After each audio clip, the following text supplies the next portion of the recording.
When a 350-ton Boeing 777 touches down at 250 kilometers per hour, its brakes are almost the last thing that stops it.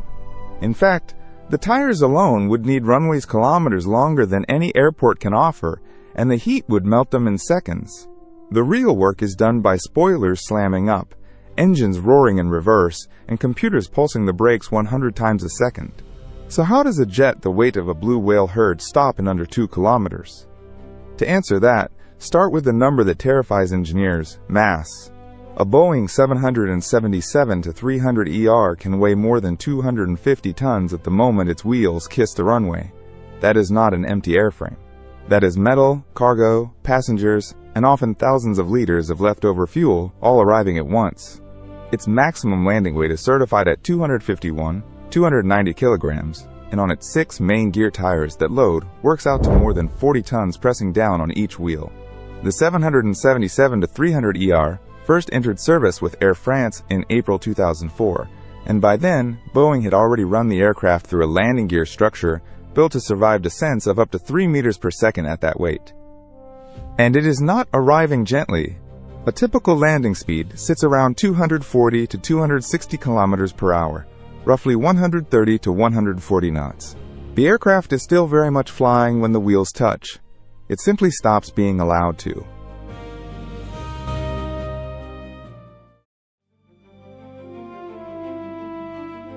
Here's the cruel part. The energy you have to get rid of does not grow evenly with speed. Kinetic energy scales with the square of speed. Double the speed, and you quadruple the energy. So landing fast does not make stopping a little harder. It makes it violently harder. A 250-ton jet arriving at 140 knots carries roughly 640 megajoules of kinetic energy, comparable to the blast of about 150 kilograms of TNT. Bleed off just 10 extra knots, and that figure climbs by tens of megajoules more, all of which has to vanish before the runway threshold does.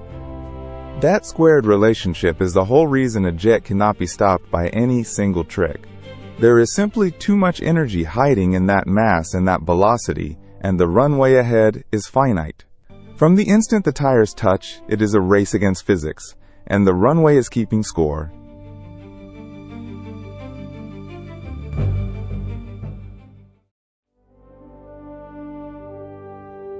So the first thing that happens is not what you would expect. The first thing to deploy isn't a brake at all. Panels called spoilers snap upward across the top of both wings, and they do it fast. Spoilers rise within about 1 second of the main gear touching down. That speed matters, because in that first second the wing is still trying to fly. It is still generating lift. And lift is the enemy of stopping. On the 777, 14 spoiler panels span both wings, and the aircraft senses touchdown through wheel speed sensors and the compression of the main gear oleo struts before it commands them up automatically. When those panels stand up into the airflow, they wreck the smooth surface the wing needs. They can destroy up to 80% of the wing's lift almost instantly. The wing stops holding the aircraft up, and something crucial changes underneath it. Killing that lift transfers the aircraft's weight down onto the wheels. And weight on the wheels is exactly what you want, because traction depends on it. A wheel that is barely loaded can barely grip. A wheel pressed hard into the runway can finally bite. So before a single brake has done meaningful work, the spoilers have quietly set the stage. They have taken a wing that wanted to fly and turned it into dead weight, planting all 250 tons firmly onto the tires. Only now can the rest of the system get a real grip on the ground.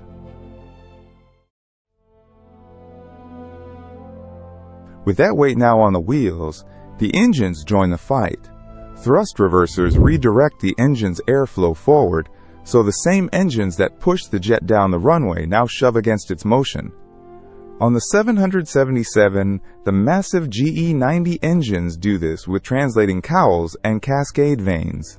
Part of the engine casing slides backward, blocking the normal exhaust path, and curved vanes turn the flow forward and outward. The roar you hear moments after landing is that redirected thrust. The GE 90-115B, fitted to the 777-300ER measures about 3.4 meters across the fan, wider than the fuselage of a Boeing 737, and at full reverse, each engine can push backward with the equivalent of several tons of retarding force. Because the fan, not the hot core, does most of the work, it is the huge volume of cold bypass air that gets turned forward. This works best when the aircraft is moving fast. Reversers are most effective at high speed early in the rollout, when there is a lot of airflow to redirect and a lot of momentum to push against. That is why they fire the instant the aircraft is settled on the ground. But they are not used all the way to a stop. Below about 60 knots, reverse thrust is usually reduced.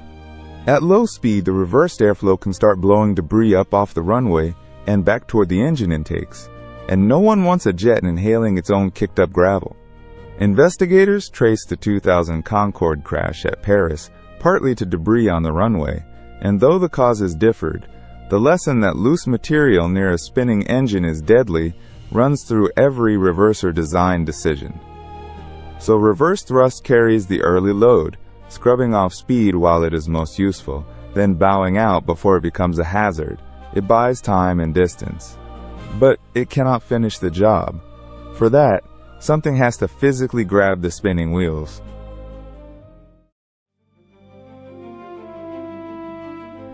Only now do the carbon brakes take over, and they perform a kind of alchemy. They turn motion into heat, and the amount of heat is staggering. Large jets use carbon-carbon brake discs, not the steel you would find on a car. Inside each wheel, stacks of carbon discs are squeezed together, and friction between them fights the rotation of the wheel. That fight is where kinetic energy goes to die, converted into raw thermal energy. A single 777 brake stack holds several rotor and stator discs machined from carbon fiber, baked at temperatures above 2000 degrees Celsius during manufacture, and each complete brake unit weighs on the order of 100 kilograms. Suppliers like Honeywell and Safran build them in factories where a single disc can take weeks to grow through repeated cycles of gas infiltration. How much heat? Brake temperatures can exceed 800 to 1000 degrees Celsius during a hard stop. The discs glow. This is not a malfunction.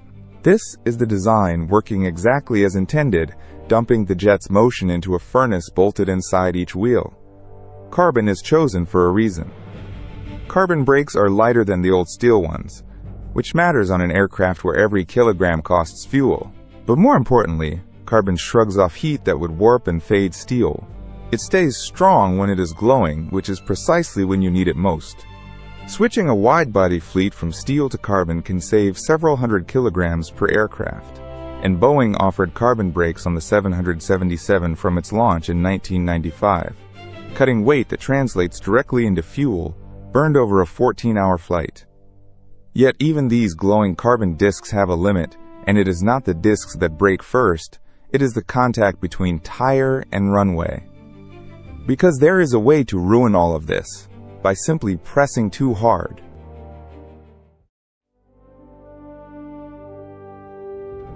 Push the brakes too hard and the wheels lock. A locked wheel stops turning, and the tire starts sliding across the runway instead of rolling along it. In that instant, your expensive braking becomes useless.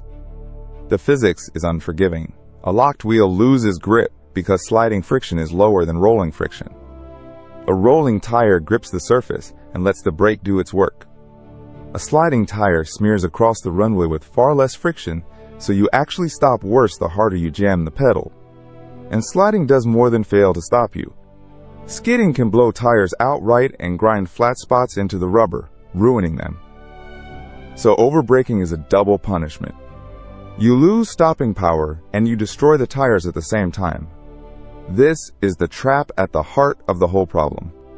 This is why raw braking force alone can't safely stop the jet. The strongest possible brake, applied by the strongest possible pilot, would simply lock the wheels and skid the aircraft off the far end of the runway. Force is not enough. You need finesse, applied faster than any human can manage. Anti-skid systems solve this. They release and reapply brake pressure faster than any human could, hunting for the exact edge where the tire grips hardest without sliding. The trick is speed. Anti-skid modulates brake pressure many times per second, sensing when a wheel is about to lock and easing off just enough to let it keep rolling, then clamping down again. It does this continuously, on each wheel, throughout the stop. A speed sensor at the axle of each of the 777's 12 main wheels feeds the brake control system, which compares every wheel against the others and against the aircraft's true ground speed to spot a skid before it fully develops. If that sounds familiar, it should.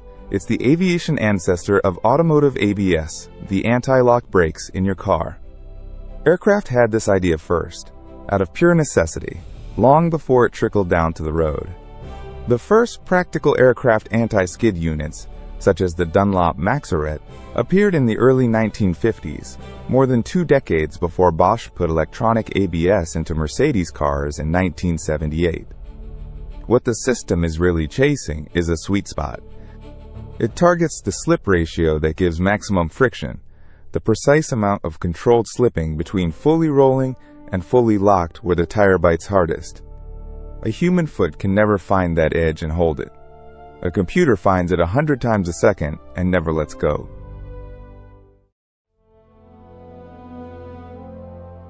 But in the most urgent moments, even a trained pilot's foot is taken out of the loop entirely. For emergencies, Autobrake takes command the instant the wheels hit the ground. Autobrake systems offer settings the crew choose before landing, from a gentle low setting for a long dry runway, up to RTO, which stands for Rejected Takeoff. Each setting commands a target deceleration, and the aircraft manages the brakes to hit it. On the 777, the crew turns a selector to positions labeled 1 through 4, plus max auto for landing, and a separate RTO detent armed before takeoff, each targeting a progressively harder rate of slowing. That top setting is the serious one. RTO mode applies maximum braking automatically during an aborted takeoff. If a crew slams the throttles closed at high speed on the runway, the aircraft does not wait to be asked. It commits everything to stopping. The value of Autobrake is not just strength, it is consistency. Autobrake ensures immediate, even deceleration, without the delay of a human reacting, without the guesswork of how hard to press. In an emergency, those saved fractions of a second are runway you get to keep.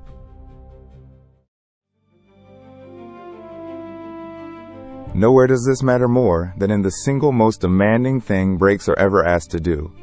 A rejected takeoff is the ultimate test.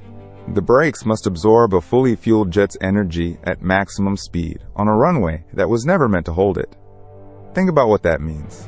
The aircraft is at its heaviest, loaded with fuel for a long flight.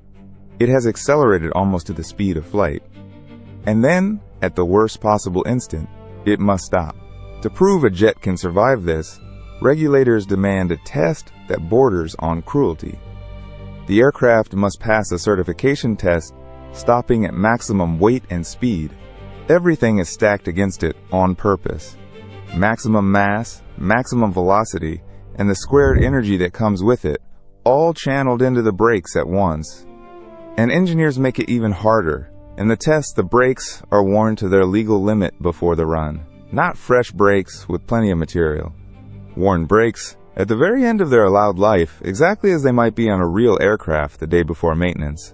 This requirement is written into FAA Regulation 14 CFR 25.735, which spells out that the maximum energy stop must be demonstrated with brakes worn to at least 100% of their allowable wear range.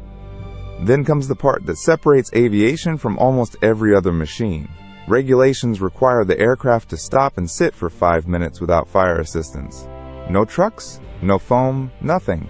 The jet must simply hold on its glowing brakes and not become a disaster. That waiting period is where the certification climax lives. The worn brakes glow. Heat radiates through the wheels into the tires. Tires can catch fire. And yet the aircraft must hold, while a clever last line of defense quietly does its job. Inside each wheel sit thermal fuse plugs. These are small pieces of metal designed to melt at a specific temperature, and when they melt, they open a path for the tire's air to escape. Thermal fuse plugs deflate the tires safely under extreme heat. letting them hiss down rather than build pressure toward a bursting explosion. The fusible metal is typically calibrated to melt near 180 degrees Celsius, and the tires themselves are inflated with dry nitrogen rather than plain air, so that as they heat there is no oxygen inside to feed a fire. The energies involved explain why such tricks are necessary. Brake energy in a max weight rejected takeoff can reach tens of megajoules per brake. That is the energy of a small vehicle collision, poured into a single wheel, and there are many wheels sharing the load. All of it becomes heat with nowhere gentle to go. When Boeing ran the 777's own maximum energy rejected takeoff demonstration during certification in 1994, the worn carbon brakes absorbed the stop, and the tires stayed intact long enough for the fuse plugs to vent them exactly as designed. So why the 5-minute wait? Because it proves the jet won't cause an uncontrolled fire before crews arrive. In a real aborted takeoff, fire trucks need time to reach the aircraft. The 5 minutes proves that if they are delayed, the jet will not turn its own hot brakes into a spreading blaze. It buys the margin that keeps an emergency from becoming a catastrophe.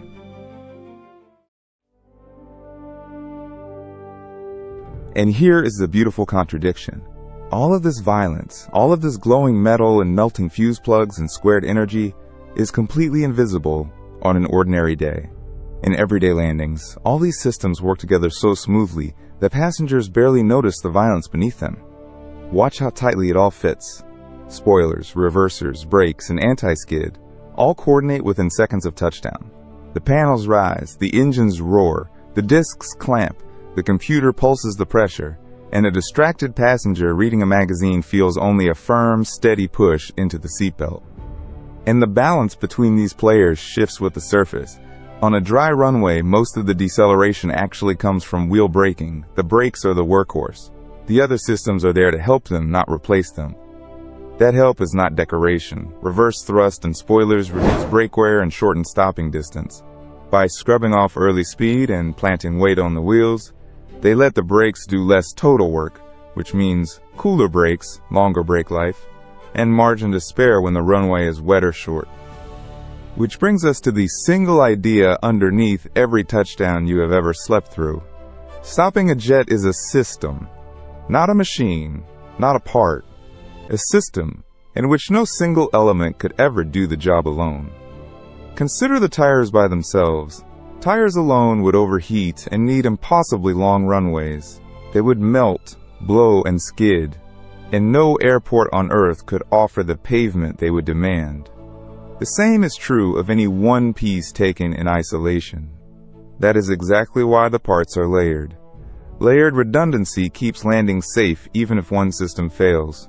Lose a reverser, and the brakes and spoilers absorb more. Lose an autobrake, and the pilot takes over. No single failure is allowed to be the whole story. This philosophy defines modern aviation safety design. Not one perfect part, but many good parts covering for each other, so that the failure of anyone is survivable. It is why a jet, the weight of a blue whale herd, can stop in under 2 kilometers, again and again, and make it look like nothing at all. If this changed the way you'll watch your next landing, consider subscribing so the next story finds you too.